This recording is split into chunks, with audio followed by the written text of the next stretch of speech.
my apologies. But so I don't know what else to say. You ought to know better.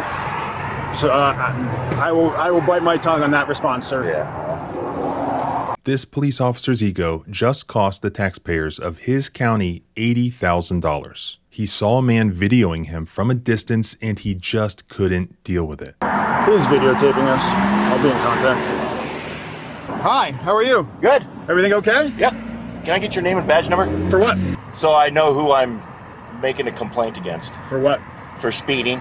That man was actually also a police officer and had a very good reason to be videoing this deputy. But because of his ego or perhaps ignorance, this deputy abused his authority. So I wanted to film hypocrisy at its finest. Okay.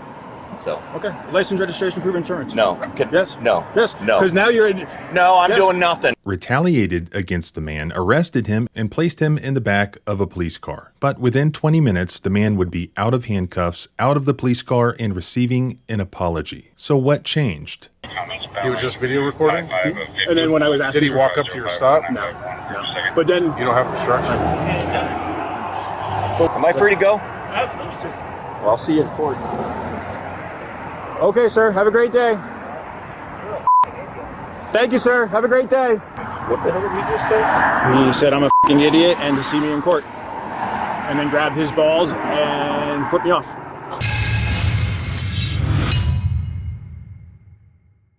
In order to investigate civil rights abuses that happen all over the country, I frequently find myself having to communicate with all sorts of different people, some of whom speak different languages. Here's the best way that I've found to do it. Today's sponsor, Babbel, is an award-winning app that makes learning new languages simple and effective. With Babbel, you can learn a variety of languages, including Spanish, Russian, or even Swedish. Babbel courses are created by over 200 language experts. It's like having a private tutor in your pocket. My favorite part about Babbel is that you can practice having conversations in this other language with an AI partner in the app. Hola, buenos días. Hola, me llamo Juan. ¿Te gusta tu trabajo de abogado? Sí, Qué bien. Que tengas un buen día, Juan. Adiós. hasta la vista.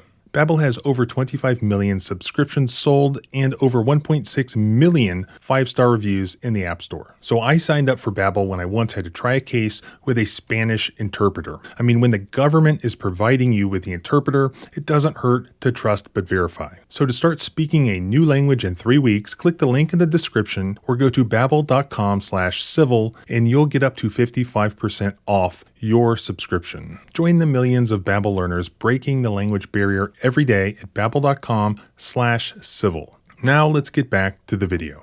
Welcome back to the Civil Rights Lawyer channel, where my mission is to help protect and defend your constitutional rights by showing you all of the outrageous things that your government regularly does to people just like you. So if you share in that mission too, please comment, like, and share this footage so that what you see in this video doesn't happen again to someone else. Barry Zatkalik, a former reserve officer for the Denver Police Department, was driving through Adams County, Colorado on February 5th of 2024. He noticed an Adams County Sheriff's deputy aggressively speed past him on US 85 without lights or sirens activated, which as a police officer himself, he knew was inappropriate and putting the public in danger. As a reserve police officer, this is something that he cared about. Reserve officers in Colorado are often volunteer officers with full powers, just like any other police officer, but who work during parades and traffic control. So Barry Zatkalik, he is a former Denver Reserve police officer, which is an interesting factor in this case. That means that he previously volunteered as a police officer, but was on duty with sort of, lower level police duties. So he's been trained. He's gone through the police academy and learned his constitutional rights, learned how officers should behave in these situations. And that was why he knew so confidently that his rights were being violated by Officer Berlinski.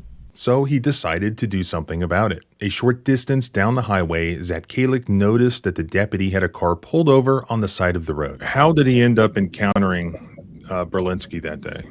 Barry was driving down a highway and he saw an officer in a police vehicle without sirens or lights on, speeding, and he thought, driving aggressively and recklessly down the road. So he tried to start filming the officer as he was driving to catch his reckless driving, but the officer sped past him. He then a little further down the road, sees that same officer had pulled someone over for a traffic stop.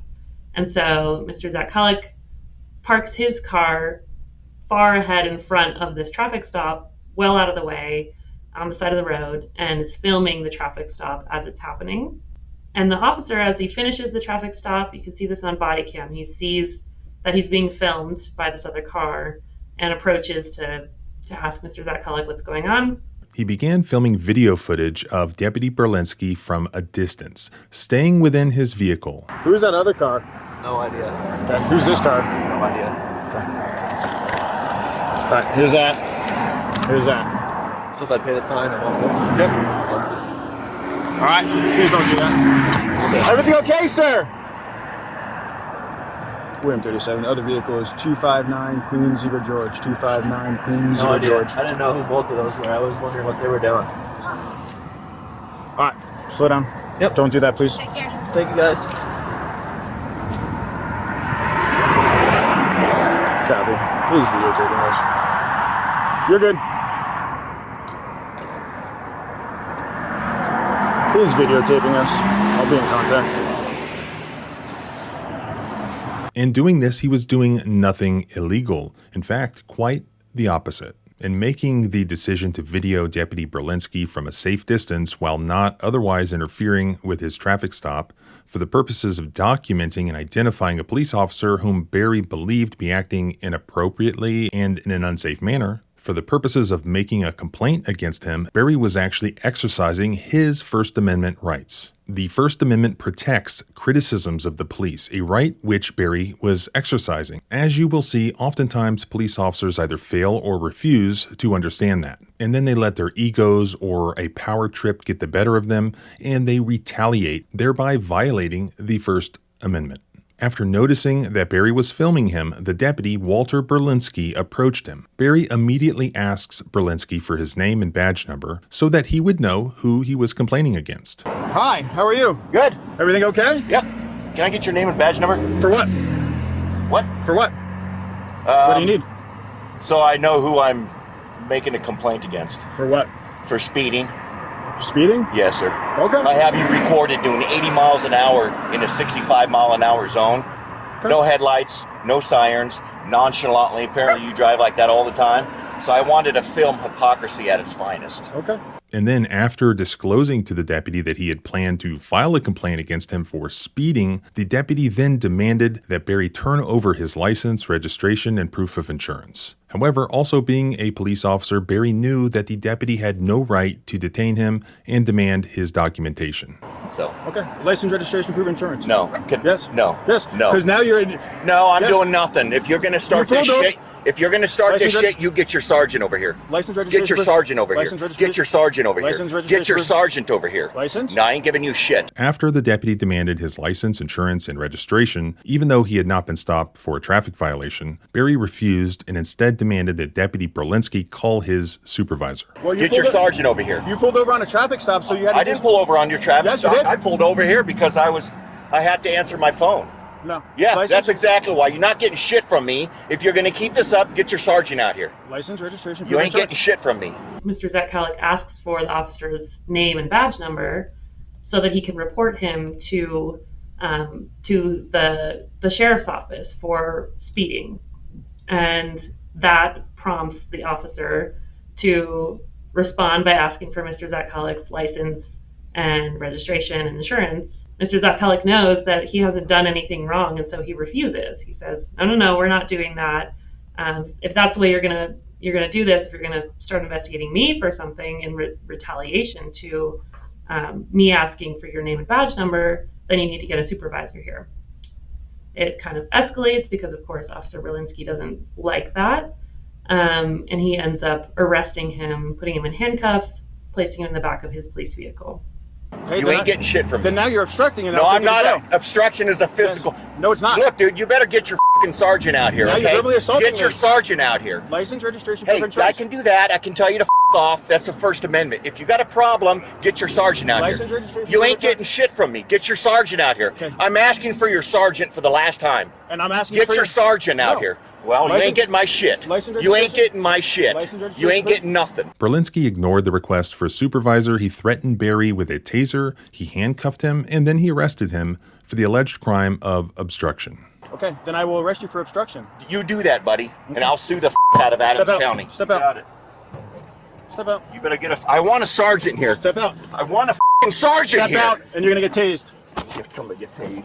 Just as Barry was free to video Deputy Berlinski from a safe distance because it's a free country, right? So was Deputy Berlinski free to approach Barry and engage him with conversation in what the courts classify as a so-called consensual encounter. There are three types of police-citizen encounters. Consensual encounters, which in theory do not implicate the Fourth Amendment at all, so not a search or seizure, not a detainment, because, at least in theory, the citizen is at all times free to go. Not that the officer has any obligation to inform the individual of that right. Just because a police officer is talking to a person, even if as part of an investigation, and actually especially as part of an investigation, since so-called consensual encounters are widely recognized as an important investigatory tool for law enforcement. That does not make the interaction a detainment. Many times there are gray areas where the suspect thinks he has no choice but to engage with the officer to answer his questions or to provide him information or documentation such as ID, but where he isn't actually legally required to do so. This is what cops don't want people to know. The courts have said that police officers have no obligation to inform suspects of their right not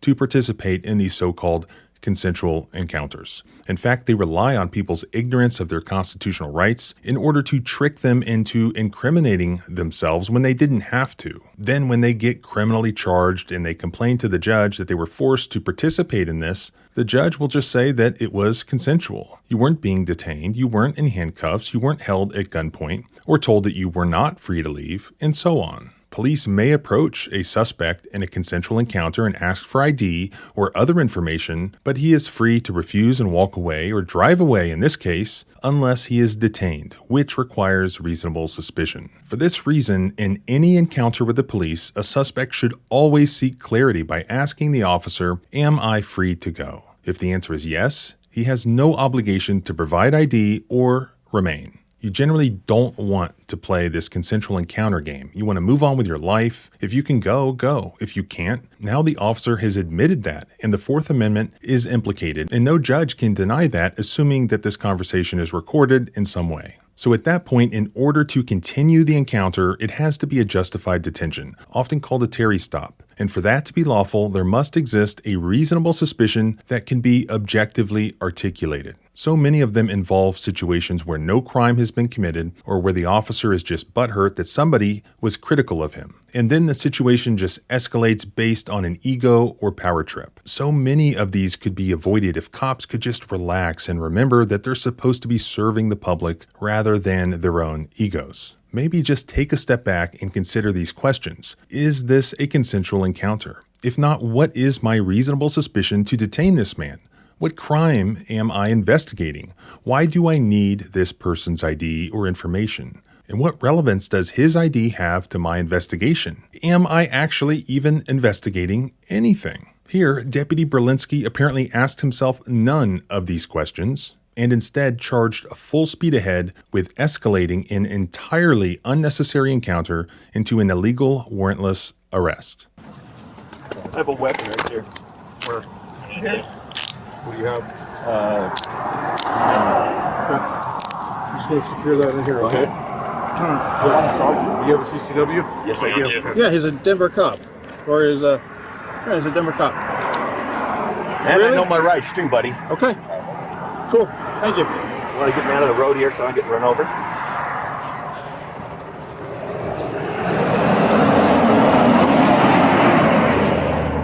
Thank you for being compliant. Greatly appreciated. Not a problem. Let me just check your hat real quick. Alrighty, sir. He placed him in the rear of a police cruiser, handcuffed behind his back. Meanwhile, other deputies, including Deputy Berlinski's supervisor, arrive at the scene. The body cam showed Deputy Berlinski explaining the situation to those other deputies. He said I was doing 85 and a 65, and he's just recording hypocrisy at its best. So then I asked him for his license registration because he pulled up on my traffic stop. So I was dealing with him second. and he wouldn't give it to me because he's a Denver cop and he knows his law, his rights. Is he retired? I don't know. I didn't even see. I just saw he was a Denver cop. He's got his car. Denver Reserve. And those officers told him that there was no probable cause to arrest Barry for the crime of obstruction. Other officers arrive on scene as backup. His supervisors show up, and you can see on body cam footage that they're asking about his probable cause for arresting Mr. Zakalik. He says he's arresting him for obstruction. The supervisor asks, did he come towards you while you were doing your traffic stop? And he says no. And he says, then you don't have obstruction. So, how exactly did he obstruct? Well, That's what we got to clarify. well, I'm trying to get it. He came up here. If in all honesty, I should have contacted him sooner, but I didn't. I waited for my traffic stop, so I contacted him. He's video recording me, so I was asking for all of his information. He was like, he's not giving it to me. He wanted a supervisor. He was just video recording?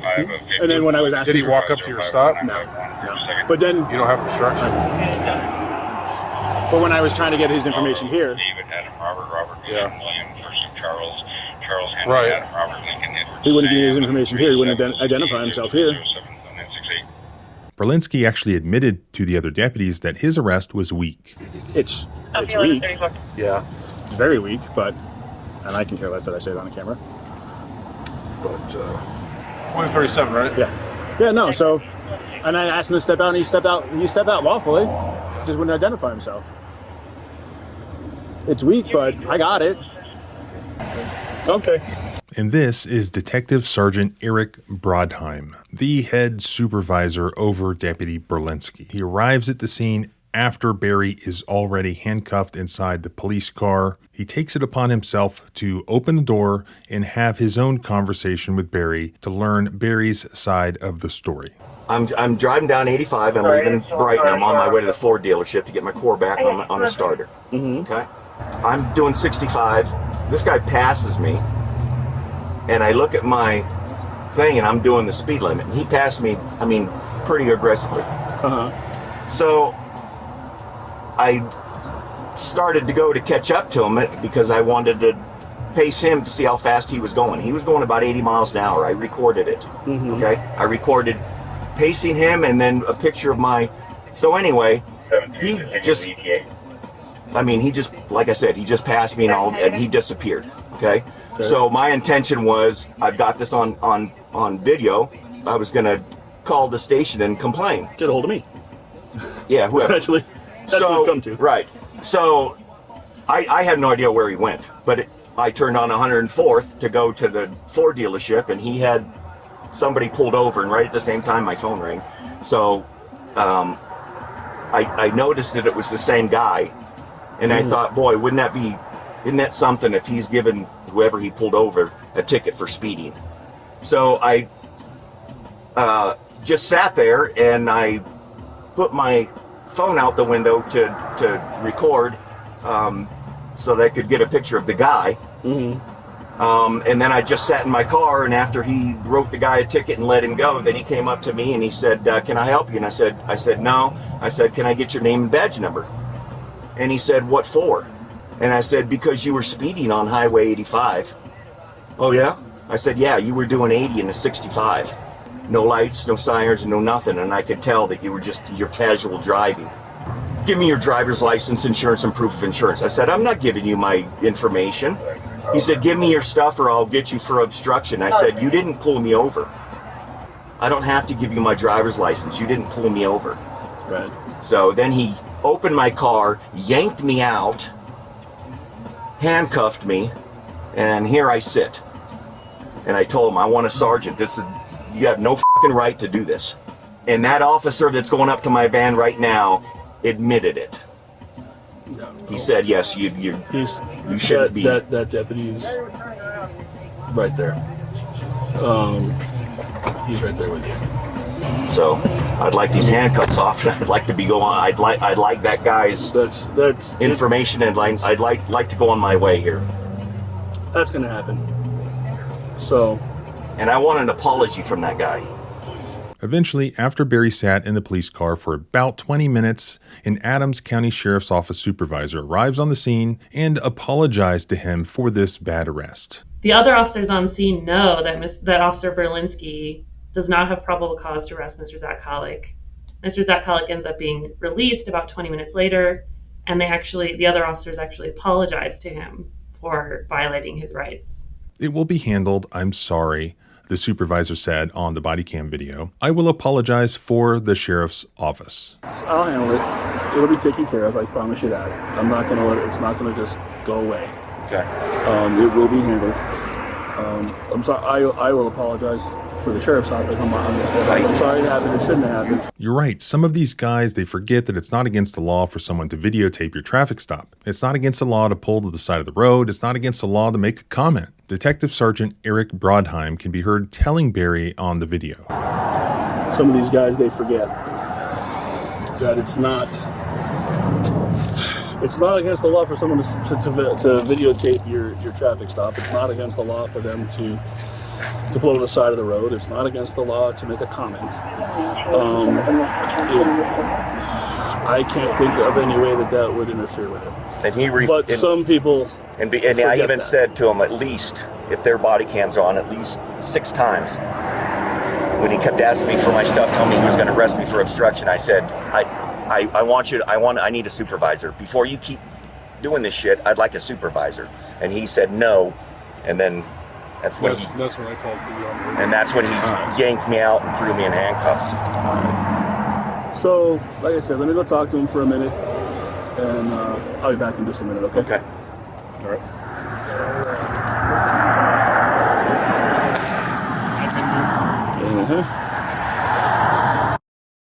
So now Sergeant Detective Brodheim is walking over to talk to Deputy Berlinski. And unfortunately, what he does then is mute his body cam so that we cannot hear the conversation. But this guy right here, that is Deputy Berlinski. And as you'll see, he is defiant. He's not sorry at all. But whether he likes it or not, the supervisor now makes Deputy Berlinski walk over and apologize to Barry, who is now unhandcuffed and standing there on the side of the road. As you'll see, the apology is completely insincere. Well, here's my business card. Didn't mean it to go this route. Unfortunately, it did. So that is my apologies. But so I don't know what else to say. You ought to know better. So I will bite my tongue on that response, sir. Yeah. Am I free to go? Absolutely, sir. Well, I'll see you in court. Okay, sir. Have a great day. You're a fucking idiot. Thank you, sir. Have a great day. No, sir. Enjoy your day, sir. Thank you. What the hell did he just say? He said I'm a fucking idiot and to see me in court. And then grabbed his balls and flipped me off. At the same time as you have it on camera. Yes.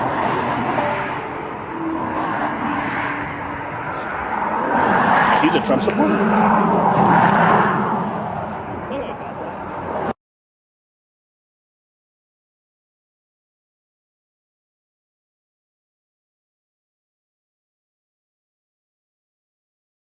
Did that, but stay further away, especially if he's an off-duty cop. Really, that's stupid. Oh, he is?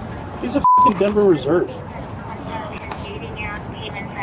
And he comes and does this bullshit because he was speeding.